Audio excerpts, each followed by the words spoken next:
শুভ দুপুর বন্ধুরা, খুব অল্প সময়ে দুটো রেসিপি নিয়ে চলে এসেছি। তো এই যে পোলাওটাকে আগে বানিয়ে নিলাম।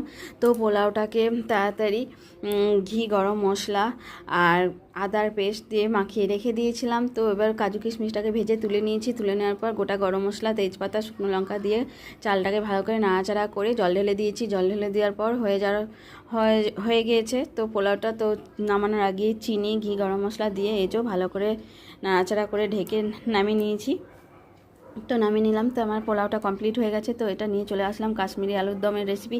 তো আলুটাকে সেদ্ধ করে নুন হলুদ দিয়ে ভেজে তুলে নিয়েছি। তো আবারও তেল দিয়ে দিয়েছি। তেল দেওয়ার পর গোটা গরম মশলা, গোটা জিরে, দুটো তেজপাতা, শুকনো লঙ্কা দিয়ে টমেটো দিয়ে একটু নুন দিয়ে কষিয়ে নিলাম। কষিয়ে নেওয়ার পর এবারে ফেটানো টক দইটা দিয়ে দিলাম। ফেটানো টক দইটা দিয়ে দেওয়ার পর আর একটু ভালো করে কষিয়ে নিলাম। কষিয়ে নেওয়ার পর এবারে কাজু আর পোস্ত বাটাটাকে দিয়ে দিলাম।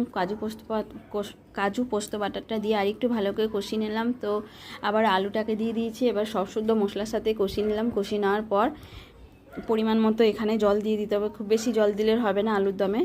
তো জল দিয়ে ঢাকা দিয়ে দিয়েছিলাম। তো দেখো বন্ধুরা, ঢাকা খুলে নেওয়ার পর আমি আবার একটু ঘি, গরম মশলা দিয়ে ভালো করে নাড়াচাড়া করে আবার একটু ঢাকা দিয়ে রেখেছিলাম গ্যাস অফ করে। তো দেখো বন্ধুরা, আমার কাশ্মীরি আলুর দম পুরো কমপ্লিট হয়ে গেছে। আর পরিবেশন করে নিয়ে চলে এসেছি। এখানে পোলাও আর কাশ্মীরি আলুর দম আমার পুরো কমপ্লিট হয়ে গেছে। ভালো লাগে একটা।